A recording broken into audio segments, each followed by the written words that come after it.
नमस्कार, मैं हूं अमीश देवगन और आप देख रहे हैं डिबेट का सर्वश्रेष्ठ शो टक्कर। नगरोटा में भारतीय सुरक्षा बलों ने आतंकवादियों के 26/11 जैसे मंसूबों को नाकाम कर दिया। खुद देश के प्रधानमंत्री मोदी ने इस घटना पर हाई लेवल मीटिंग की। इसमें गृह मंत्री अमित शाह, एनएसए अजीत डोवल, खुफिया विभाग के बड़े अधिकारी और विदेश सचिव भी शामिल थे। पीएम मोदी ने जवानों की खूब तारीफ की।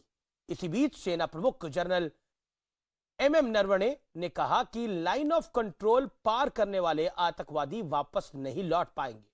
तो क्या यह माना जाए कि अब हिंदुस्तान के आगे आतंक की कोई चाल नहीं चलने वाली है? आज इसी मुद्दे पर होगी जोरदार और जबरदस्त टक्कर।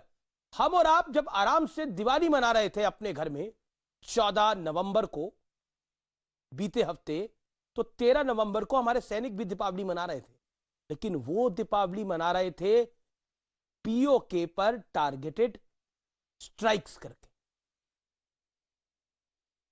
और जब आप और हम चैन से बैठे हैं तो हमारे सैनिकों ने 26/11 जैसा एक हमला नाकाम कर दिया है। आज टक्कर में सीएनबीसी आवाज में इतिहास के कुछ पन्ने भी मैं खंगालूंगा। मुझे उम्मीद है कि इस कार्यक्रम में आज आपको बहुत कुछ जानने को मिलेगा जो अब तक किसी न्यूज चैनल ने, किसी बिजनेस चैनल ने नहीं दिखाया। तो पहली बार सीएनबीसी आवाज पर कुछ ऐसे तथ्य मैं पेश करूंगा जो अभी तक सामने नहीं आए हैं। तो आज का सीएनबीसी आवाज का टक्कर बहुत जोरदार होगा।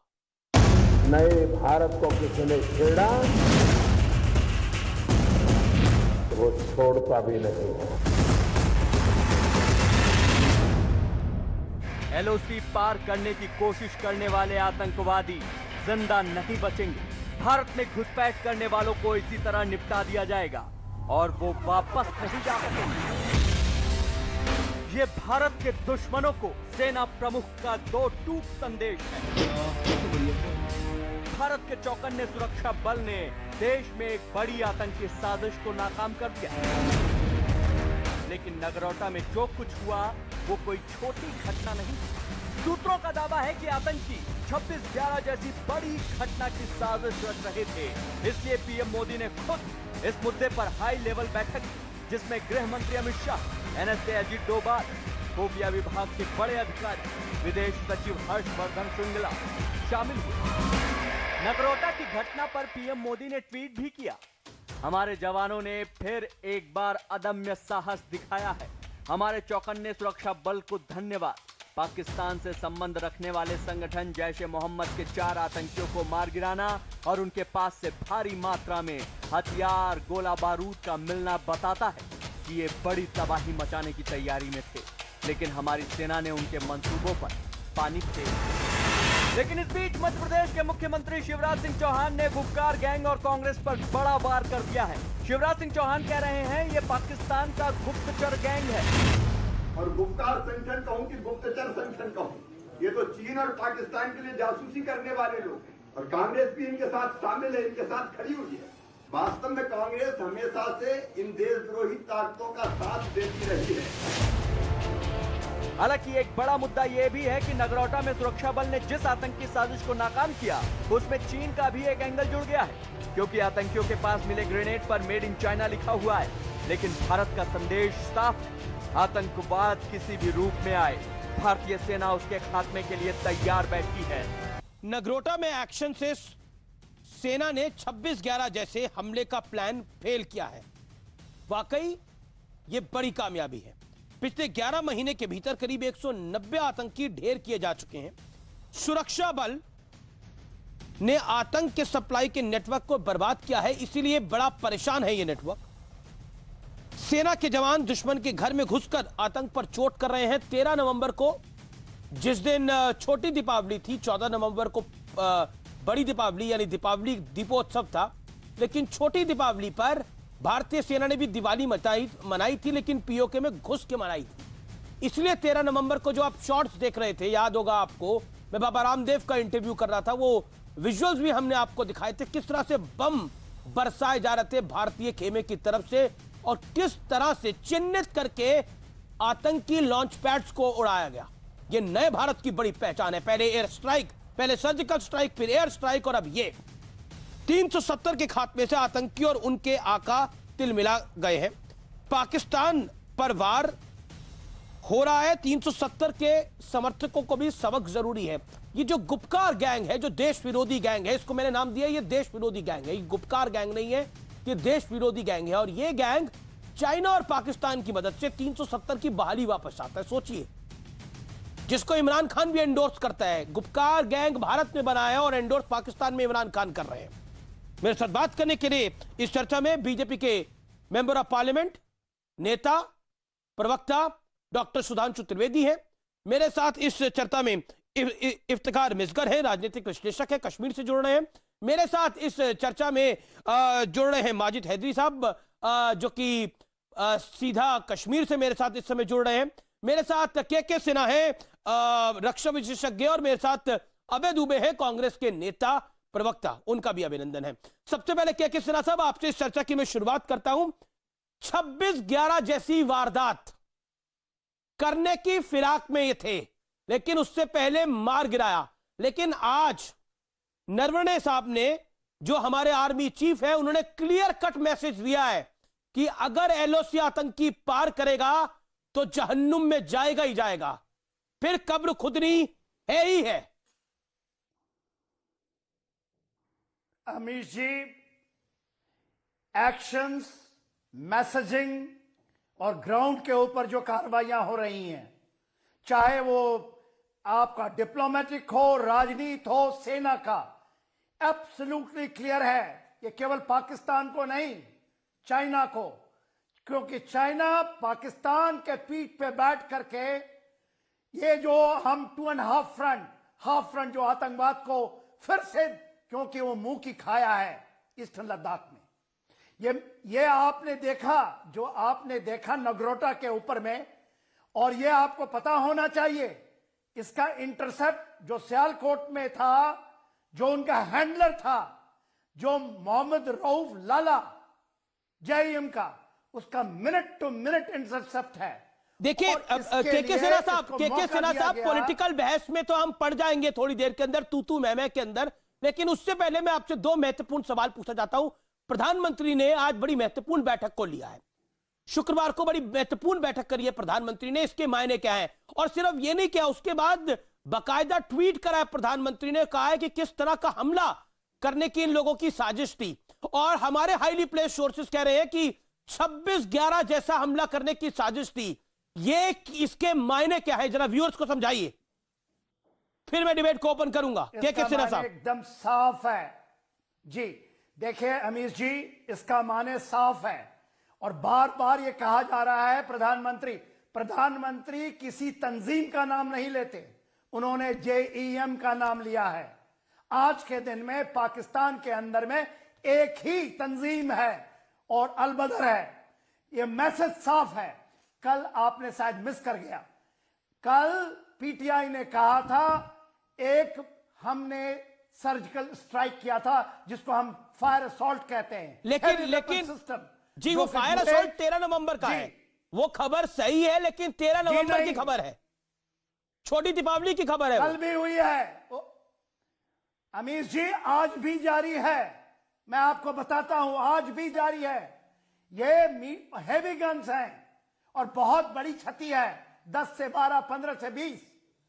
और आपको मैं यकीन दिलाता हूं कि आप बालाकोट या सर्जिकल स्ट्राइक की तरह उसी तर्ज पर बहुत बड़ी कार्रवाई देखेंगे बहुत जल्दी, और ये खुशखबरी आपको मिलेगी।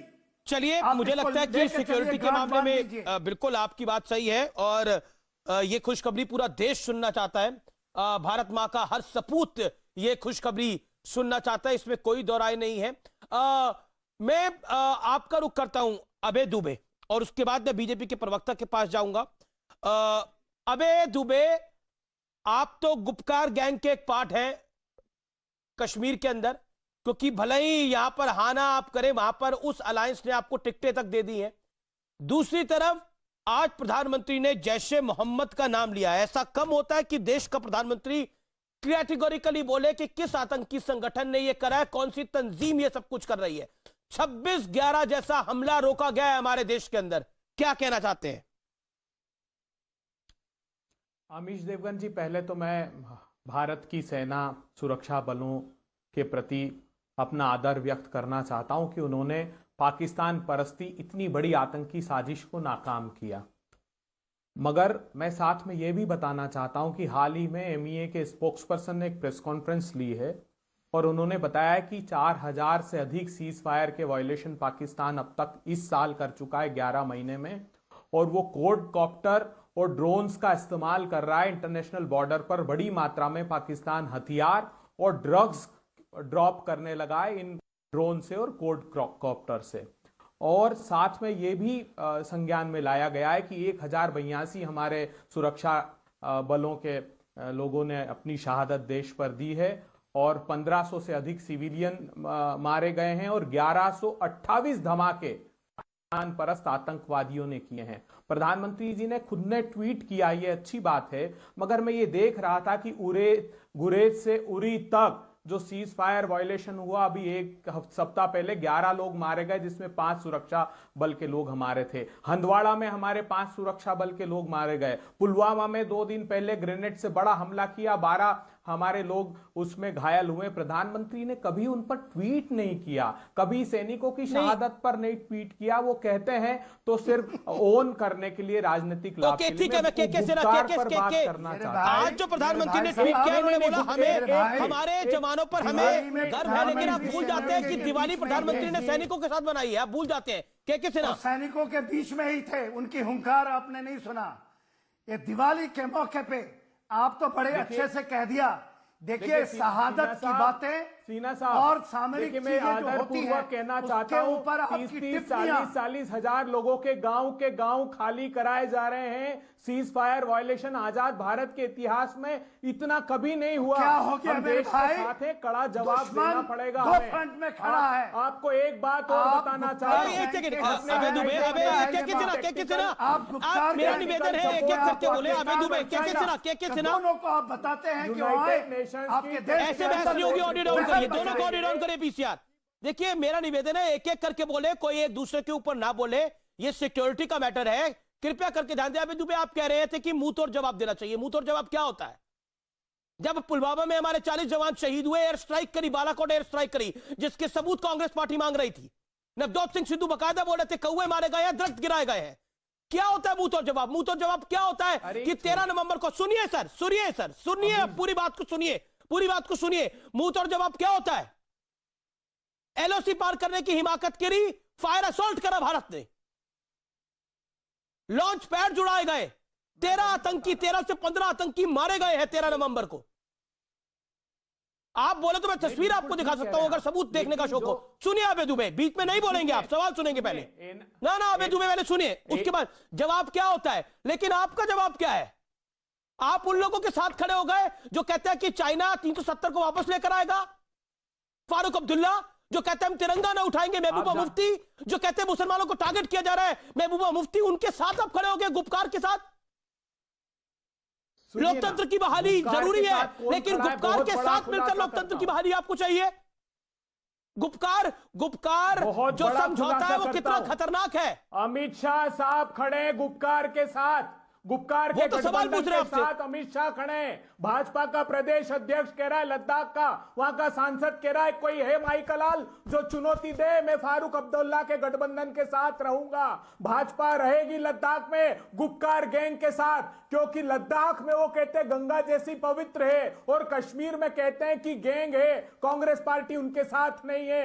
लद्दाख डेवलपमेंट काउंसिल में बीजेपी और फारूक अब्दुल्ला दोनों साथ में आज आप बॉर्डर पे इतनी बड़ी लड़ाई लड़ रहे हैं। तलाक कहते हैं। नरवणे साहब शुक्रवार को अपनी बात को रख रहे हैं और कह रहे हैं कि जो आतंकी आएगा, एलओसी पार करेगा, वो 2 गज जमीन के नीचे जाएगा। हमारी सेना ओके, सुधांशु त्रिवेदी आज सुधांशु त्रिवेदी, शिवराज सिंह चौहान ने एक प्रेस कॉन्फ्रेंस भी करी है, लेकिन सुधांशु त्रिवेदी का मैं रुक करता हूं। सुधांशु त्रिवेदी, आप दिखाते कुछ और है, करते कुछ और है, ये कांग्रेस का आप पर बड़ा आरोप है। लेकिन उससे पहले जो कुछ बॉर्डर पे हो रहा है, और क्योंकि कांग्रेस बार बार कह रही है कि मुंह तोड़ जवाब देना चाहिए। क्या आपको लगता है बात आपके हाथ से निकल रही है, जिस तरह से कांग्रेस आप पर ब्लेम गेम कर रही है? देखिए अमीश जी, जो कांग्रेस कह रही है कि हम दिखाते कुछ और हैं, करते कुछ और हैं, हमारी कथनी कुछ और है, करनी कुछ और है, इसको लेकर आरोप प्रत्यारोप लगाते रहेंगे। परंतु मैं तो अब उन लोगों का कोट कर रहा हूं जिनकी कथनी पर इनको बहुत जबरदस्त यकीन है। अभी पिछले महीने पाकिस्तान के नेशनल असेंबली में इमरान खान ने कोट अनकोट में बोल रहा हूं, जब से ये नरेंद्र मोदी की सरकार आई है इसने ऐसी एंटी पाकिस्तान पॉलिसी अरे फारूक अब्दुल्ला के साथ आप लद्दाख में हो कि नहीं, पहले उसका जवाब दीजिए। सरकार नहीं आई। आप फारूक अब्दुल्ला के साथ कोalition में हो कि नहीं लद्दाख में, उसका जवाब अबे दुबे, ये तरीका नहीं है। वो 12 मिनट बाद आ रहे हैं अपनी बात को रखने के लिए, आप 2 बार ही बोल लिए, ये अनफेयर है ना अबे दुबे। आप ऐसे नहीं, आप समझदार व्यक्ति हैं। मैंने कोई डिस्टर्बेंस नहीं किया। Sudhanshu, let him state Sudhanshu में। दूसरी बात, अभी 6 महीने पहले क्या बोले थे इमरान खान कि जो कुछ बालाकोट में किया उससे ज्यादा खौफनाक ये करने जा रहे हैं। अब बताइए, पाकिस्तान का पूर्व स्पीकर बोल चुका है कि आर्मी चीफ के पैर कांप रहे थे, माथे पे पसीना था, कह रहे थे खुदा का वास्ता है कि 9 बजे तक हमला हो जाएगा, अभिनंदन को सौंप दो। सही बात है भाई दुबे जी, आज तक 70 साल में ये कभी नहीं हुआ, कभी नहीं हुआ ये 70 साल में, इसलिए आज ये दिन देखने को मिला। और जिस दिन से हमारी सरकार आई थी 2014, पाकिस्तान ने शेलिंग की, उसके जवाब में पहली बार पाकिस्तान ने यूएन में जाके कहा सुधांशु, भारत जरूरत से ज्यादा शेलिंग कर। एक सवाल और अबे दुबे ने पूछा, और आपको इसका जवाब जरूर देना चाहिए। सवाल ये पूछा कि बॉर्डर पर गांव के गांव खाली कराए जा रहे हैं, इसके मायने क्या है? ऐसा कभी नहीं हुआ 70 सालों के अंदर। हाँ, मैं बता रहा हूं, चूंकि पाकिस्तान के साथ जब भी कार्रवाई करेंगे, नहीं गलत बात है, ये कैसी बात कर रहे हैं? क्या युद्ध के समय भी नहीं बॉर्डर के गांव खाली कराए गए होंगे? इतनी तो इररिस्पॉन्सिबल बात नहीं करनी चाहिए। युद्ध के समय तो टेक्निकली स्पेशल सेक्रेटरी की रिपोर्ट पढ़िए, स्पेशल सेक्रेटरी होम की। अरे भाई, उन्होंने कहा है कि 4000 बंकर तत्काल बनाने की आवश्यकता है। आप ही के सवाल का जवाब है ना, आपने बोला 70 साल में कभी भी गांव खाली नहीं कराए गए इस तरह से जैसे अब हो रहा है। उस सवाल का जवाब सुन लीजिए, फिर मैं सिक्योरिटी एक्सपर्ट को भी ले लूंगा उसके ऊपर कि यह सही कह रहे हैं या गलत कह रहे हैं। मैं बताना चाहता हूं, हमारी सरकार आने से पहले सिर्फ कश्मीर में नहीं, दिल्ली में धमाके, मुंबई में धमाके, हैदराबाद में धमाके, नागपुर में धमाके, लखनऊ में धमाके, गुवाहाटी में धमाके, बनारस में धमाके, जयपुर में धमाके, चलती ट्रेन में धमाके, चलते बस में धमाके, जिस पार्क में जाते थे लिखा रहता था छूना नहीं, ये बम हो सकता था। अबे दुबे जी, दिल पे हाथ रख के कहिए, अब दक्षिणी कश्मीर के 4 जिलों को छोड़कर ये मंजर कहीं हिंदुस्तान में नजर आया पिछले 6 साल में? ठीक है सुधांशु, आपने you made your point. Sudhanshu, let Abhay Dubey धमाके हुए, अबे दुबे जवाब दीजिए। 1128 धमाके हुए, और दुर्भाग्यपूर्ण बात यह कि भारत की सेना को निशाना बनाया जा रहा है, भारत के सीमावर्ती गांव के लोगों को निशाना बनाया जा रहा है। स्पेशल सेक्रेटरी होम ने रिपोर्ट दी है कि 4000 बंकर तुरंत बनाने की आवश्यकता है। इतनी हैवी शेलिंग पाकिस्तान की तरफ से हो रही है, आंख बंद करके नहीं बैठ सकते सुधांशु त्रिवेदी जी। एनआईए की रिपोर्ट पढ़िए, एनआईए ने कहा है 34 केसेस रजिस्टर किए हैं आईएस की मौजूदगी के, लश्कर तैयबा की मौजूदगी के 20 केस एनआईए ने रजिस्टर किए हिंदुस्तान में। 26वीं रिपोर्ट जो यूनाइटेड नेशंस की है, उसने कहा कर्नाटक और केरला में आईएसआईएस के बड़े पैमाने पर आतंकी घुस आए हैं। अबे जी मैं आपके बिल्कुल सुधांशु आप जवाब दीजिए, सुधांशु जवाब दीजिए, 40 सेकंड सुधांशु जवाब। बस बिल्कुल ड्रीप में। अरे जनाब, आप तो कह रहे हैं कि हमारे यहाँ तो एनआईए की रिपोर्ट में ना पकड़े जा रहे हैं, आप कहते हो करके चले जाते हैं। 26/11 किया हाफिज सईद, पकड़े नहीं, अरे प्रेजेंस की रिपोर्ट है। अरे भाई क्या तरीका है प्रेजेंस मैं किसी के बीच में नहीं बोलता, आप मेरा दूसरा सेंटेंस नहीं आने दे रहे हैं। Let hear BJP member of parliament is a responsible party leader, BJP के सांसद है। Hear him also 40 second. इनके जमाने में क्या होता था? 26 नवंबर 2008 धमाका होता है और वो कहता है वो हाफिज सईद करवाता है। जुलाई 2009, 8 महीने बाद शर्म शेख में ये ज्वाइंट डिक्लेरेशन साइन करते पाकिस्तान के साथ कि आतंकवाद की घटनाओं से वार्ता प्रभावित नहीं होगी, और बलूचिस्तान उस ज्वाइंट डिक्लेरेशन का हिस्सा होता है। यानी हम मान रहे हैं कि हमारा बलूचिस्तान में इन्वॉल्वमेंट है। ओके अबे दुबे, शर्म आनी चाहिए, हमने किस हालात में ले जाके देश को पहुंचा दिया था। Can we have 3 windows? Okay Abhay Dubey, late Abhay Dubey respond. अबे दुबे पॉइंट ब्लैंक जवाब, फिर मैं बाकी लोगों को डिबेट में लेके आ रहा हूं। अबे दुबे पॉइंट ब्लैंक जवाब। आपने बोला आंखें बंद करके हम नहीं बैठ सकते। आतंकवाद बिल्कुल, देखिए वही बता रहे हैं आतंकवाद का भूत जिन्होंने छोड़ा अजहर मसूद। अजहर मसूद को कौन छोड़कर आया था? भारत की संसद पर किसके समय हमला हुआ था? गुजरात में कौन मुख्यमंत्री था जब अक्षरधाम पर हमला हुआ था? यह राजनीति करने का विषय नहीं है, यह भारत की अस्मिता पर हमला है। साथ मिलकर दृढ़ता से लड़ने का समय है। मैं सिर्फ इतना कहना चाहता हूं आपसे कि प्रधानमंत्री जब चाइना के राष्ट्रपति से मिले 11 अक्टूबर 2019 को, तो उन्होंने उनसे वो सवाल क्यों नहीं खड़ा किया जो 9 अक्टूबर 2019 को चाइना और पाकिस्तान ने। ठीक है अभय दुबे आपने आपकी बात को रखा। अभय दुबे और सुधांशु त्रिवेदी आप दोनों ने अपनी बात को रखा। एक सेकंड आपने अपनी बात। अभय जी आपने बड़े बड़े शब्दों का इस्तेमाल किया। अभय दुबे अब शांत। Can we show Abhay Dubey on one screen? Abhay Dubey आपने बहुत बड़े बड़े शब्दों का इस्तेमाल किया। आपने बोला आंखें बंद करके नहीं बैठा जा सकता। बिल्कुल बैठना भी नहीं चाहिए आंखें बंद करके। विपक्ष का काम है वो आंखें खोल के चले और लोगों की आंखें भी खोले, बिल्कुल खोल के चलनी चाहिए। और आपने बोला कि भारत की अस्मिता पर हमला हो रहा था और सरकार क्या कर रही है। आज 26/11 के वक्त मैंने रिपोर्टिंग करी थी, आज के वक्त में भी मैं रिपोर्टिंग कर रहा हूं। मैं संपादक से पहले एक रिपोर्टर हूं, एक एडिटर से पहले एक कॉरेस्पॉन्डेंट यानी रिपोर्टर हूं, और वही मेरी पहली और अंतिम पहचान है। मैं सिर्फ फैक्ट्स की बात करूंगा। 26/11 एक ऐसा हमला ना जो कभी भारत में हुआ इससे पहले, ना ईश्वर महाकाल महादेव करे ऐसा कभी हो। लेकिन उस 26/11 के हमले के बाद क्या जवाब दिया गया, यह देश जानना चाहता है। वो किसकी अस्मिता पे हमला था?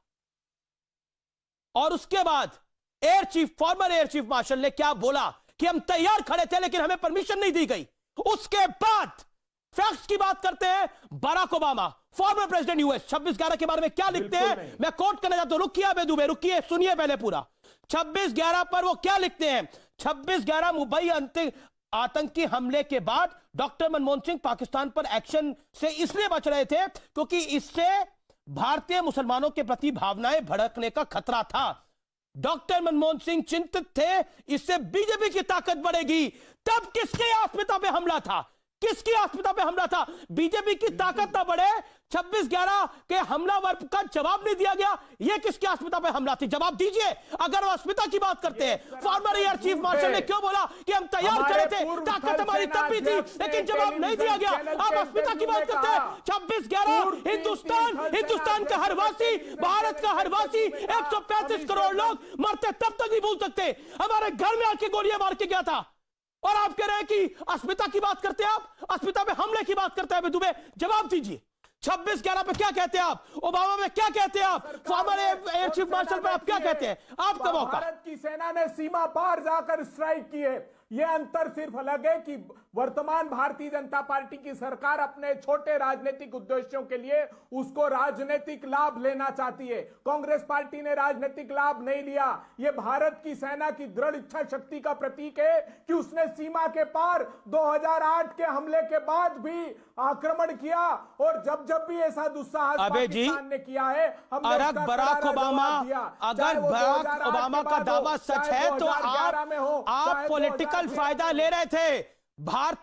आप पॉलिटिकल फायदा ले रहे थे यहां पर। अगर बराक ओबामा की बात सच है, आपने 26/11 के बाद कौन सी कार्रवाई करी थी बताइए।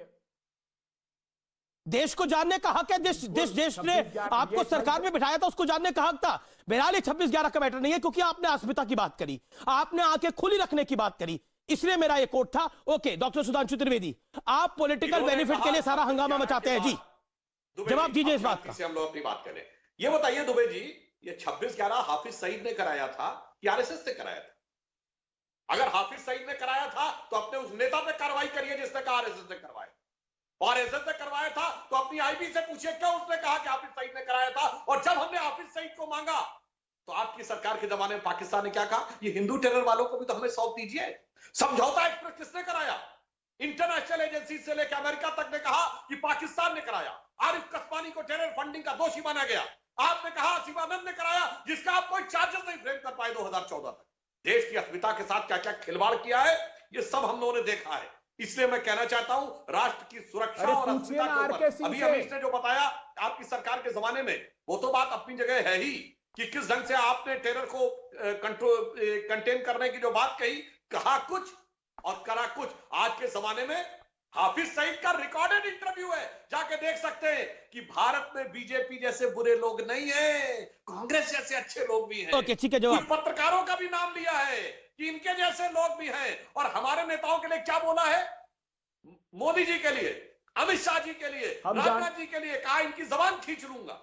कितना अंतर है हमारे और आपके बारे में। ओके, अबे दुबे और फिर मैं माजिद हैदरी भी इंतजार कर रहे हैं। हम जानते हैं, जब मसूद को हम जानते हैं आप दिन भर पाकिस्तान का टेलीविजन फॉलो करते हैं। हम जानते हैं आप दिन भर पाकिस्तान के आतंकियों को फॉलो करते हैं, उन पर एक्शन नहीं लेते। सुधांशु त्रिवेदी जी, मुझे एक बात का जवाब दीजिए आप कि चाइना ने अभी कल ही रिपोर्ट हुआ है, चाइना ने डोकलाम के पास चाइना ने पूरा गांव बसा लिया है। चाइना हिंदुस्तान की सीमा में अंदर तक बैठा है आज भी। दौलत बैग होल्डिंग तक आज भी है। पेट्रोलिंग पॉइंट 13 से 17 तक आज भी है। ये आजाद भारत के इतिहास में पहली बार हुआ। ठीक है, मैं जवाब ले लेता हूं कि यूनिलैटरली स्टेटस। ठीक है अबे जी, मैं जवाब ले लेता हूं। देश के प्रधानमंत्री मेरे साथ के सिन्हा आंसर दिस क्वेश्चन कि भारत अपने समय में सबसे कमजोर है आज की तारीख के अंदर। चाइना से के हाथों तो हम बिल्कुल झुके हुए हैं, जैसा कांग्रेस के प्रवक्ता कह रहे हैं। दौलत बेग ओल्डी तक आज भी चाइना का कब्जा है। उसके बाद राहुल गांधी ने तो बिहार के चुनाव में कहा था कि 1200 किलोमीटर तक चाइना जो है वो घुसा हुआ है। 1200 किलोमीटर लद्दाख से दिल्ली का रीजन होता है। हालांकि हो सकता है वो जल्दबाजी में ये बात कह गए हों, लेकिन महत्वपूर्ण बात यह है कि जिस तरह से गुपकार, जिस तरह से 370 को वापस लाने की तैयारी कुछ लोग गुटों में बैठ के कर रहे हैं, गैंग बनाकर कर रहे हैं, वो बड़ा महत्वपूर्ण है। और एक तरफ से इस तरह के आरोप और दूसरी तरफ से बॉर्डर पे जो कुछ हो रहा है। Quickly your take, then Majid Haidari ji. Okay, 26 से 11 के बात करूंगा, फिर आ जाऊंगा चाइना के ऊपर में। 26 से 11 के समय 2008 में ही क्वाड मुंबई खड़ा था, रिक्वेस्ट पे रिक्वेस्ट आ रही थी, हमने क्वाड नहीं किया। क्वाड कब हुआ? 2020 में, नए भारत में। क्वाड आपको पता है आज उसकी सेकंड फेज ऑफ एक्सरसाइज चल रही है। दूसरी बात, आप 26/11 में पूछ रहे थे ना, जॉनी मेजर ने कहा था और पूरे के पूरे विलेज खाली करा दिए गए थे। 126 लोग मारे गए, कुछ नहीं किया। अमेरिका कहता था, पूरा विश्व कहता था कि भारत को एक्शन करनी चाहिए, हमने कुछ नहीं किया। और आप बात कर रहे हैं चाइना की। के टाइम क्या हुआ था पता है कैलाश? चुप कराएं, हमारे पार्लियामेंट के बीजेपी कम्युनिटी ने कहा, देश के सारे मीडिया हाउसेस ने कहा कि सेना तैयार थी। अबे दुबे, अटल बिहारी वाजपेयी ने अनुमति नहीं दी। Show some respect to the veteran. Okay, let him make this point. चुप रहें, एक का सुने, बीच में बोल रहे हैं, ये सुनेंगे नहीं। प्रश्न पूछ रहा हूं। आपको पता है अमित जी, मैं आपसे 29-30 अगस्त के बाद कैलाश रेंजेस के ऊपर में मेल्डो रीजन चाइना का अंडर सीज है। हमारे under siege direct firing from the small arms. इन अभय दुबे जी को पता नहीं लगेगा क्या चीज मैं बोल रहा हूं। पूरा कैलाश रेंज कभी नहीं हुआ, ये 70 साल के बाद हुआ है। एक्साइटेशन में हम बैठे हैं। बिल्कुल आपकी बात।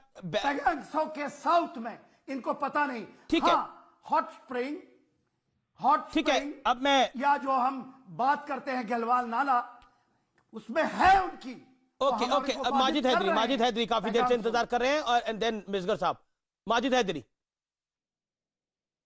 जी, देखिए अमीर जी, जब देश की सुरक्षा की बात हो तो हमें सबों को एक दूसरे की विचारधारा का आदर करना चाहिए, क्योंकि ये वक्त जो होता है, ये समय जो होता है, ये एकता का होता है। अगर कोई भी बात करेगा वो देश के हित में बात करेगा, किसी को बुरे लगे वो उसे बुरा ना माने उस बात को। देखिए, जब हम बात कर रहे हैं पाकिस्तान के घुसपैठ की, जो हमने भी नेग्रोटा के कल के एनकाउंटर की बात की, वो एक तरफ से घुसपैठ चल रहा है, दूसरी तरफ से चीन हमारे देश के अंदर आके लद्दाख में बैठा। अभी कल की खबर आई है कि जो चाइना ने कहा था कि वो शायद फिंगर 8 पे वापस जाएगा, वो फिंगर 4 और फिंगर 7 के बीच में सड़क बना रहा है। ऐसे वक्त पे हम एक्सपेक्ट करते हैं, पूरा देश एक्सपेक्ट करता है कि माननीय प्रधानमंत्री जी अगर पाकिस्तान के घुसपैठ की बात करते हैं तो वो चाइना के मुतालिक भी कोई ट्वीट करेंगे। लेकिन बात यहाँ पे हमारे देश में पिछले 6 वर्षों से ऐसी हमारी खराब हालत हो गई है कि आज हमारा पाकिस्तान भी दुश्मन तो था ही, नेपाल भी दुश्मन है, नेपाल जैसी मेंढकी को भी जुकाम होता है, चाइना भी दुश्मन बन चुका है, बांग्लादेश भी अब हमारे बारे में सोचता है कि हमें इनके साथ कैसे रिलेशन रखने हैं। तो पिछले 6 सालों में ऐसी हमारी फॉरेन रिलेशंस क्या खराब हो गई है कि हर पड़ोसी दुश्मन है। सिवाय लंका की लावन के आज देश का हर जो हमारा पड़ोसी है वो दुश्मन बना है। ये सुधांशु त्रिवेदी जी बताएं कि हमारे देश की ऐसी खराब हालत क्यों है कि हर एक हमें दुश्मन मान रहा है, हर एक का घुसपैठ के हमारे घर के अंदर आके बैठा है। चाइना वाले बिरयानी पका रहे हैं, हमारे उधर चाउमीन पका रहे हैं भारतवर्ष के अंदर बैठ के, पेंगोंग लेक में, फिंगर 5 पे, 4 पे, 6 पे, 7 पे। ये हो क्या रहा है इस देश में? सिर्फ एक बेचारे पाकिस्तान की आप बात करेंगे, बाकी आप चाइना को भूल जाएंगे। ये सुधांशु त्रिवेदी जरा देश को बताएं क्या मामला चल रहा है। बस मैं इतना ही कहना चाहता हूँ। ठीक है सुधांशु त्रिवेदी। देखिए, एक तो माजिद हैदरी जी ने जो बोला, कैसे तो फैक्ट छुपाए और कैसे दिल की बात आ गई। बेचारा पाकिस्तान, कहते कहते दिल की आरज़ू लबों पे आ ही गई, बेचारा पाकिस्तान। अब मैं फैक्ट बताना चाहता हूं, ये नेपाल से हमारे संबंध कब खराब हुए थे मान्यवर? 2007 में जब माओवादी सरकार थी, वहां पर किसकी सरकार थी हिंदुस्तान में? जब उन्होंने पशुपतिनाथ मंदिर के पुजारियों तक को निकाल दिया था, याद करिए जनाब। और जब इन्होंने अपनी पूरी फॉरेन पॉलिसी नेपाल की स्विच ओवर कर दी थी कम्युनिस्टों को। अब आइए, बांग्लादेश से प्रतिदिन 5000 लोग घुसपैठ करते हैं। किसकी सरकार का आंकड़ा है गवर्नर का? 2007 का। अब ये बताइए, बर्मा में मॉनिटरिंग पोस्ट बनी हुई थी चीनी सेना के लिए, किसकी सरकार के जमाने में? हम्बन टोटा पोर्ट पाकिस्तान इसमें गया श्रीलंका का, किसकी सरकार के जमाने में गया? हमारी सरकार के जमाने में। और चाइना के जमाने में जोरावर फोर्ट हमारा कब्जा कर लिया गया और हमारे किसी सैनिक की कैजुअलिटी नहीं हुई। ऐसा हो सकता है क्या? ये तभी हो सकता है जब सरकार ने तय किया हो कि पीछे हट जाओ और जो हो रहा है वो होने दो। आज पहली बार ऐसा हुआ है कि चीन ये कह रहा है। सुधांशु त्रिवेदी जी, आज देश में लग रहा है कि भारत में आगे आकर कब्जा, आज देश में लग रहा है कि विदेशी दुश्मनों का यहाँ भारत दर्शन चल रहा है। और आज विदेशी दुश्मन यहाँ भारत दर्शन कर रहे हैं। ये मोदी जी के आने के बाद का अंतर है। और सुनिए सुधांशु त्रिवेदी जी, विदेशी दुश्मन आज इस देश में भारत दर्शन के लिए आ रहे हैं क्या? ये घुसपैठिए चाइना भारत दर्शन के लिए आ रहे हैं। माजिद हैदरी, आप सुन भी लीजिए ना डॉक्टर त्रिवेदी को। लेने दीजिए। अरे एक जमाना था जब आपने वो बेचारा पाकिस्तान कहा ना, जब बेचारा पाकिस्तान कश्मीर का मुद्दा उठाता था, तब सिर्फ सोवियत संघ, यूनाइटेड सोवियत सोशलिस्ट रिपब्लिक हमारे साथ खड़ा होता था। बाकी लगभग पूरी दुनिया पाकिस्तान के साथ खड़ी होती थी। ओआईसी में प्रस्ताव पारित होता था हमारे खिलाफ। आज जब वो बेचारा पाकिस्तान उठाता है कश्मीर का मुद्दा, तो सिर्फ चचा जिनपिंग खड़े होते हैं, बाकी पूरी दुनिया हमारे साथ खड़ी होती है। सुधांशु जी, क्या विदेशी दुश्मनों के लिए भारत दर्शन चल रहा है देश में? इतना घुसपैठ क्यों हो रहा है? हमारे फौजी लद्दाख में मारे गए, हमारे फौजी कुपवाड़ा में मारे गए, ये विदेशी क्या भारत दर्शन के लिए आ रहे हैं यहाँ पे? बताइए देश को, ये फॉरेन एग्रेशन क्या है? ये भारत दर्शन की स्कीम रखी है भाजपा ने इनके लिए। चीनी आके पेंगोंग में चाउमीन पकाएंगे, पाकिस्तान से घुसपैठिया आके नगरोटा आएंगे, भारत दर्शन की स्कीम है कोई? तो बताइए देश को। उनकी तो चाउमीन बन रही है। अरे भैया, मैंने तो बताया चाउमीन नहीं। अरे भाई माजिद हैदरी साहब, आप भूल जाते हैं 1993 में आके हजरतबल में बैठ गए थे पाकिस्तानी, और बाकायदा दूरदर्शन आर्काइव नवंबर 1993 देख लीजिएगा, बिरयानी भारत सरकार भेज रही थी, हाथ में यूं लेके लोग अंदर जा रहे थे। क्या बात कर रहे हैं आप भाई? आते थे, जलवे से रहते थे, बिरयानी लेके तो आप अफगानिस्तान ले गए भारत की गर्मा गर्म बिरयानी। जब चाहते थे बंगलौर से लेके दिल्ली तक और गुवाहाटी से लेके मुंबई तक, जहां चाहते थे धमाके कर देते थे। उसके बाद डिक्लेरेशन पे साइन होता था कि शांति वार्ता प्रभावित नहीं होने पाएगी, और पाकिस्तान खुद ही आतंकवाद से पीड़ित देश है। और उस जमाने के अधिकारियों ने क्या लिखा वो अभी अमीश ने बता ही दिया। तो देश की जनता, मालेगांव ब्लास्ट भी होता था, मालेगांव ब्लास्ट भी कभी बताया कीजिए सुधांशु जी। मालेगांव में ब्लास्ट हुआ था, वहां भी देश की जनता मरी थी, वो भी बात किया कीजिए। मालेगांव ब्लास्ट पे इनकी सरकार से पूछिए, 2008 में गिरफ्तार किया था, 2014 तक चार्जशीट फाइल कर पाए थे? पूछिए अभय दुबे जी से, क्यों नहीं चार्जेस फ्रेम कर पाए? अरे जब मालेगांव ब्लास्ट वालों को तो आप संसद में ले गए।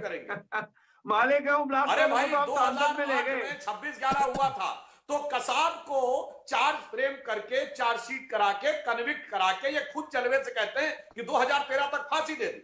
और मालेगांव करके कंधार की बात किया कीजिए, कंधार की बात कीजिए, उस सांसद की बात कीजिए। ठीक है, अब मैं सांसद में ले गए। इफ्तिकार मिसगर के पास जाता हूं। इफ्तिकार मिसगर, जब देश के प्रधानमंत्री सेना के जवानों की जमकर तारीफ करे और एक तंजीम का नाम ले, इसका मतलब है कि मैसेज बिल्कुल क्लियर है ये आतंकवाद की हैवानियत पर चोट बड़ी हो रही है और अब नहीं होनी चाहिए क्या? और गुपकार गैंग पर आपका क्या कहना है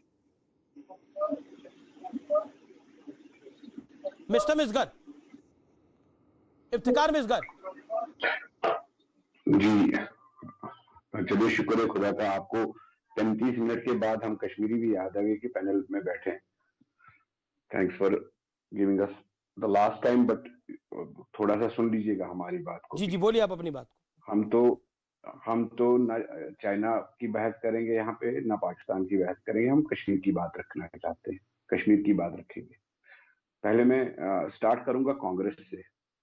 कांग्रेस पे मुझे एक जोक याद आ रहा है कि एक आदमी बकरी लेके जा रहा था, 3 चोर उसके पीछे पड़ गए, बकरी लेनी थी उनको। पहले ने बोला कि कुत्ता ले रहे हो, उसको समझ में आ गया, थोड़ा कंफ्यूजन है। दूसरा मिला तो बोला वैसा कुत्ता लेके कहाँ जा रहे हो। तीसरे ने भी जब बोला कुत्ता है तो वो कुत्ता समझ के उसको छोड़ दिया। वही बात कांग्रेस की हो गई है। आज कांग्रेस के पास एजेंडा ही नहीं है, कांग्रेस के पास कोई मुद्दा ही नहीं है, कांग्रेस का कोई मकसद ही नहीं है। कांग्रेस बीजेपी से डर रही है। कांग्रेस चिल्ला के बोल रही है कि हम गुपकार का हिस्सा नहीं। अरे भाई साहब, गुपकार क्या पाकिस्तान की देन है? क्या गुपकार क्या फारूक अब्दुल्ला, अजहर मसूद का दिया हुआ है? क्यों आप डर रहे हैं? क्यों आप उस बात को छुपा रहे हैं कि जम्मू कश्मीर का मसला पॉलिटिकल मसला है और उस मसले पे बात होनी चाहिए जो डेमोक्रेटिक इंडिया ने बात करी थी, जो डेमोक्रेटिक इंडिया ने यूएन में ले लिया था मसला, उस पर बात होनी चाहिए। क्यों आप डर रहे हैं? क्यों आप उस बात को जिता रहे हैं जो भारतीय जनता पार्टी आपसे कहलवाना चाहती है, वो आपको अपने एजेंडे पे चलाना चाहती है। एक नहीं पर मिसगर साहब, आप क्लियर करिए, आप कश्मीर की बात करें तो कांग्रेस कश्मीर में गुपकार का पार्ट है कि नहीं है? आपकी रिपोर्ट क्या है? सुनिए ना, सुनिए मेरी बात। मेरे सवाल का जवाब दीजिए, मैं सुन ही रहा हूं आपकी बात को। नहीं, आपने बीच में मुझे बोला होता तो मैं आपको बहुत सारी बातें बोलता, लेकिन आपके पास खाली 3 मिनट है तो मेरा 1 सेकंड सुन लीजिए आप। जी सर। भारतीय जनता पार्टी ने मसले को इंटरनेशनल कर दिया। एक तो बोल रहे हैं कि हमारा ये अपना मसला है, जम्मू कश्मीर हमारा अपना मसला है, हमें किसी के साथ बात करनी नहीं है। अगर अपना मसला है तो फॉरेन पार्लियामेंटेरियंस को कश्मीर क्यों लाया? इंटरनेशनल कर दिया। अगर इंटरनेशनल कर दिया तो बात करें ना। अगर सुधांशु त्रिवेदी जी बोल रहे हैं कि आज हमारे साथ सारी दुनिया है जी, पाकिस्तान कश्मीर की बात कर रहा है, तो आप उस साइड से हमारी मत करिए आप बात, हम तो ठीक है आपके साथ। नहीं मेरे आपने देखिए, अभी आपने बकरी वाली एक कहानी सुनाई। आपने बोला बकरी को कुत्ता बना दिया, कुत्ते को बकरी बना दिया। आपने जो कहानी सुनाई, मैं आपसे बड़ा सीधा सवाल पूछ रहा हूं, क्या कांग्रेस गुपकार का जम्मू कश्मीर में पार्ट है कि नहीं? आया ना? बीजेपी भी है और कांग्रेस भी है। कांग्रेस लद्दाख में है और श्रीनगर में, बीजेपी लद्दाख में है और कांग्रेस श्रीनगर में। ये तो आवाज है, आपको भी पता है, हमें भी पता है। ओके अबे दुबे, आप गुपकार के पार्ट है, आप छुपा क्यों रहे हैं? फिर सुधांशु आपकी बात आता हूं मैं। देखिए अमीश जी, हमने तो सरे आम ये कहा 4 अगस्त 2019 को गुपकार डिक्लेरेशन जारी हुआ। हमने ये बात साफ कह दी थी जब गुपकार के लोगों ने कहा कि चाइना इंटरवीन करे आर्टिकल 370 में, हमने स्पष्ट कर दिया था। लेकिन आज भी भारतीय जनता पार्टी कहती है कि कोई माई का लाल है, हम गुपकार का हिस्सा है लद्दाख में और वो गठबंधन जारी रहेगा। अमित शाह साहब ने सैफुल्ला नाम के एक आतंकी को कश्मीर से टिकट दिया। 40 माह तक जब पीडीपी के सरकार बनाई तो दस्तावेज पर अमित शाह जी ने हस्ताक्षर किया। पर आप तो कह रहे हैं गुपकार का पार्ट नहीं है। अबे दुबे जी, आप तो कह रहे हैं आप गुपकार का पार्ट नहीं है। आप दिल्ली में ये कहते हैं, आप वहां पर आप गुपकार का पार्ट बन जाते हैं। जो फारूक अब्दुल्ला ने आपको सीटें दी, उन सीटों पर आप चुनाव भी लड़ रहे हैं, तो झूठ क्यों? मुझे बताइए ना, एक बार तो पूछिए सुधांशु त्रिवेदी जी से कि वो है कि नहीं है। ठीक है, मैं पूछना चाहूं, बिल्कुल आपका सवाल वाजिब है। बड़ी बात की सुधांशु त्रिवेदी, लद्दाख में आप भी पार्ट है क्या भाई गुपकार के? आपसे पूछा जा रहा है बार बार। अरे भाई, लद्दाख में हमारा सांसद, आप भी फरेब और झूठ बोल रहे हैं। सुनिए, लद्दाख में हमारी काउंसिल है और आज नहीं, कई सालों से लद्दाख में सांसद किसका है? हमारा। आप कई सालों से नहीं है, 2019 में। झूठ बोल रहे हैं आप। 2019 में बनी आपकी इससे पहले एनसी के साथ, जब पीडीपी अलग हो गया, कांग्रेस अलग हो गई, जब आपने फारूक अब्दुल्ला की गुप्कार के गठन के बाद भी कंटिन्यू रखा उसको। हमने बनाया। सब नहीं बोलेंगे, सब नहीं बोलेंगे। कंटिन्यू किए हुए। अरे एक सेकंड मिस्टर साहब, एक सेकंड मिस्टर साहब, सामने पीडीपी ने कह दिया था कि एक सेकंड ऑडियो डाउन करिए, सुधांशु त्रिवेदी को ऑडियो अप करिए। सुधांशु बोलिए अब आप। अब मैं एक और बात कहना चाहता हूं। देखिए समस्या जानते क्या है, अभी इफ्तिकार मिसगर साहब ने बड़ी अच्छी बात कही, बकरी और कुत्ता। एक्चुअली में यहाँ ना कुत्ता है ना बकरी है। कांग्रेस ने बकरा बनाया बहुत दिनों तक कश्मीर के लोगों को, और अब ये समझ लीजिए कि देश की जनता ने तय कर लिया है कि कौन बकरा था, उसको समझ में आ गया है। मैं ये बताना चाहता हूं, श्रीनगर में ये साथ में रहते हैं, इनके जम्मू कश्मीर के अध्यक्ष ओपनली बोलते, जम्मू कश्मीर के पूर्व अध्यक्ष कांग्रेस के बोल चुके हैं। सैफुद्दीन सोद अपनी किताब में कि कश्मीर भारत का हिस्सा नहीं होना चाहिए। आप कहते हैं उनका व्यक्तिगत बयान है।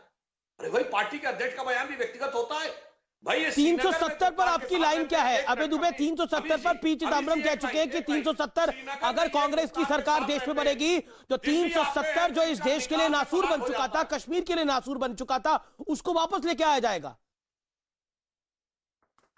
देखिए अमीश देवगन, ये चिदम्बरम साहब का ऑफिशियल बयान है ट्विटर पर उनके, था कि मेरे कांग्रेस पार्टी का ऑफिशियल वक्तव्य सुन लीजिए। चिदम्बरम साहब गृह मंत्री हैं। हमने आर्टिकल 370 में किए हैं। आर्टिकल 370 में 46 अमेंडमेंट हुए उसी कांग्रेस पार्टी ने। पंडित जवाहरलाल तो फिर वापस क्यों लाना चाहते हैं आप अबे जी? और फिर 370 को आप लोग वापस क्यों लाना चाहते हैं? कि स्केलेटन रहने दिया है। आर्टिकल 370 को इरोड कर दिया कांग्रेस ने, ये जम्मू कश्मीर के लोगों का आरोप था। लेकिन फिर भी डेमोक्रेसी बरकरार थी वहां, प्रजातंत्र को कायम रखते हुए, जैसे सिक्किम में हमने किया था। सिक्किम में 35th कॉन्स्टिट्यूशनल अमेंडमेंट से सिक्किम को अविभाज्य बना दिया। भारतीय जनता पार्टी अगर सिक्किम जाती तो वहां भी ऐसा उन्माद फैला देती। मैं सुधांशु जी से आखिरी 10 सेकंड में एक सवाल पूछता हूं। क्या आपको पता नहीं था कि चाइना ने उसकी डिफेंस का व्हाइट पेपर 2015 में इशू किया है, जिसने कहा था यूनिफिकेशन ऑफ चाइना, वो लद्दाख को, वो सिक्किम को, वो नेपाल को, वो भूटान को, वो अरुणाचल प्रदेश को एक करने की मुहिम में लगा है। अरुणाचल प्रदेश का आपका एमपी कहता है कि चीन की सेना अंदर आ गई है। लद्दाख में सब लोगों को पता है कि वो अंदर हैं। अभी भूटान में उन्होंने एक गांव बसा लिया है।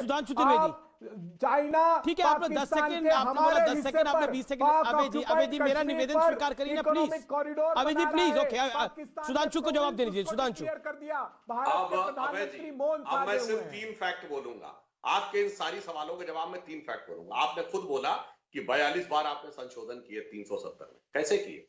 संसद से ही किए ना। अगर 42 संशोधन संसद के द्वारा संवैधानिक है तो ये 43वां कैसे संवैधानिक हो गया? गलत बात। नहीं, संसद में संशोधन नहीं हुआ। आप तो राज्यसभा सांसद हैं, कैसी बात कर रहे हैं आप? फिर डिस्टर्ब करने लगे आप। अरे संसद में हो सकते क्या संशोधन? और सुनिए, बिल्कुल नहीं। आर्टिकल 370 में 368 को नहीं इंप्लीमेंट किया जा सकता। पढ़िए आर्टिकल 370 को। पार्लियामेंट और जवाब दे दो। तो क्या आप भी अधीर रंजन चौधरी के एक सेकंड सुधांशु, एक सेकंड। अबे दुबे, आप भी अधीर रंजन चौधरी की बात ये करते हैं कि आप भी अधीर रंजन चौधरी को करना चाहते हैं कि इससे बाहर की परमिशन चाहिए, देश की संसद को बाहर की परमिशन चाहिए। सुधांशु बोलिए। जिस संसद के जानकारी नहीं, सुधांशु त्रिवेदी जी को जानकारी नहीं है। वो सारे ऑर्डर्स जो है। ओके, अभी आप बोलिए, सुधांशु बोलिए आप। मैं कुछ नहीं बोलता हूं जब आप बोलते हैं। गलत बात भी मुझे लगती है तो मैं शांत होकर अपनी बारी का इंतजार करता हूं। आप अपने टाइम में बोलिएगा। अगस्त 2019 में जब गृह मंत्री अमित शाह जी ने 370 वाला पारित करवाया है, उसी सत्र में एक और संविधान संशोधन पास हुआ है सीमावर्ती क्षेत्रों के आरक्षण का, और जिसको कि कांग्रेस ने सपोर्ट करके पारित करवाया। वाह भाई वाह। अगर जम्मू कश्मीर की विधानसभा नहीं है, ठीक है, एक संविधान संशोधन पारित हो सकता संसद से, दूसरा नहीं। और दूसरी बात, इन्होंने अरुणाचल प्रदेश की बात कही। अप्रैल 1959। अबे जी मिसगर साहब को आने दीजिए, अब आप शांत रहिए। एक मिनट, अभी पूरी बात कह दूं। जी, बोल चुके हैं, मैं सिर्फ 2 फैक्ट और। अप्रैल 1959 में जवाहरलाल नेहरू ने सदन में दिया गया बयान कि चाउ इन लाई आए थे 5 दिन की भारत यात्रा पे। उसके बाद वो कह रहे हैं कि वो लद्दाख पे पीछे हटने को तैयार है मगर नेफा पे नहीं। ये रिकॉर्डेड बयान है। और फरवरी 1958 में भारत के विदेश सचिव को उन्होंने रिटर्न में कहा है कि इसको हम पर्सनली डील करेंगे। किसने दिया नेफा? और 1975 में इंदिरा जी ने सिक्किम को भारत का अंग माना, किया, मैं मानता हूं, मगर चाइना ने कब माना? 2003 में अटल जी की बीजिंग यात्रा के दौरान चीन ने स्वीकार किया, सिक्किम पर से अपना दावा छोड़ा, वो हमने छुड़वाया। ठीक है, ओके। इससे बड़ी मैं एक सेकंड, आपने अपनी बात को रख लिया। मिसगर साहब, मैं आपके पास भी आऊंगा, लेकिन आपने जो बोला कि बीजेपी लद्दाख के अंदर पार्ट है, तो भारतीय जनता पार्टी कह रही है कि ये झूठ है, फरेब है और फेक न्यूज है टोटली। देखिए 2018 में इन्होंने वहां पे जो इलेक्शन जीता उसमें इनका सपोर्ट नेशनल कॉन्फ्रेंस का भी रहा। आज जो हकदारी वहां पे ये दिखा रहे हैं, मैं 2020 की बात कर रहा हूं। क्या 2020 में गुपकार का पार्ट है बीजेपी, जो आपने आरोप लगाया? क्योंकि ट्विटर में बड़ा सारा रिएक्शन आ रहा है इसको लेकर, क्योंकि बीजेपी के कुछ ऑफिशियल जो प्रवक्ता है, नेता है, वो इसमें कह रहे हैं कि कैसे बोला गया कि बीजेपी गुपकार गैंग का पार्ट है। किस बिना पे बोला आपने?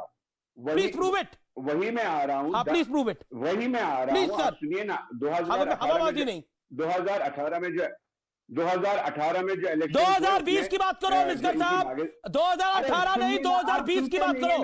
गुपकार अलायंस फॉर्म हुआ 2020 के अंदर। 2020 में बीजेपी कैसे पार्ट है, बताइए।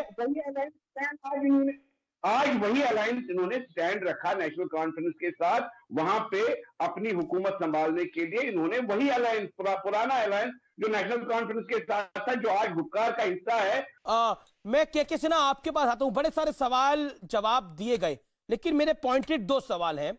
क्या आपको लगता है कि जिस तरह से बॉर्डर पर चीजें इस समय हो रही हैं, दूसरा 370 को पिछले दरवाजे से वापस लाने की पूरी तैयारी कुछ लोग यानी षड्यंत्र कर रहे हैं, तैयारी कहना सही नहीं होगा, षड्यंत्र कर रहे हैं, what is your take? Because officially China से मदद मांगी गई है फारूक अब्दुल्ला द्वारा। जी हाँ, देखिए अमीश जी, जिस तरह से चाइना से और पाकिस्तान के डीलिंग है, ये नए भारत की डीलिंग है, ऐसा कभी नहीं हुआ। इंडिया फोर फ्रंट में आकर के चाइना को, और कोई भी यदि रोकेगा उसके विस्तार बात को, तो भारत है, चाहे वो क्वाड है, और पूरी दुनिया लामबंद भारत के साथ है। दूसरी बात आपने पूछा, गुपकार गैंग में क्या कहते हैं कि चाइना को सीजिंग वो बुलाते हैं, वो कि आप आ जाओ, 370 ले आओ, 35 ले आओ और सिख। तो ये जो चीजें हैं वो केवल अंदरूनी ठीक है सर। Okay, Sudhanshu 20 seconds. एक तो मैं इनका टेक्निकल जवाब दे दूं। ये कह रहे थे लद्दाख की काउंसिल में नेशनल कॉन्फ्रेंस साथ में मान्यवर 9 सदस्य कांग्रेस के हैं, 15 सदस्य भाजपा के हैं, 2 सदस्य इंडिपेंडेंट हैं जो हमारे साथ हैं। तो नेशनल कॉन्फ्रेंस के सदस्य कहां है? और जो पूर्व में कभी आए थे वो टूट के आए थे। अगर उस आपसे कहें अभय दुबे जी, तो हमारे 19 एमएलए मध्य प्रदेश में जो है कांग्रेस से टूट के आए। कांग्रेस समर्थन दे रही है क्या हमको? इसलिए वो बात तथ्यात्मक कहनी चाहिए। जी, फिलहाल टक्कर में इतना ही, लेकिन अंत में कंक्लूजन, आज भारत माता की जय और जय हिंद से बड़ा कंक्लूजन क्या हो सकता है?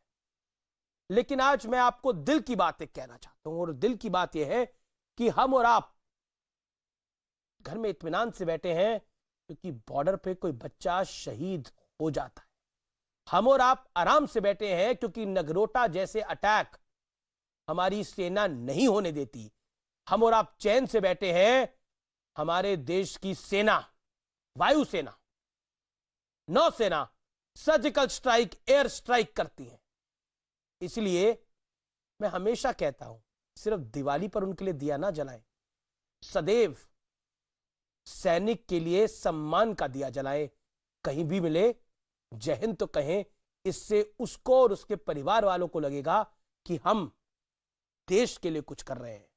तो आज का जय हिंद उन तमाम वीर जवानों के नाम, उन परिवारों के नाम जो हमारे साथ खड़े हैं, हमारे लिए खड़े हैं, उनको मेरा शत शत नमन।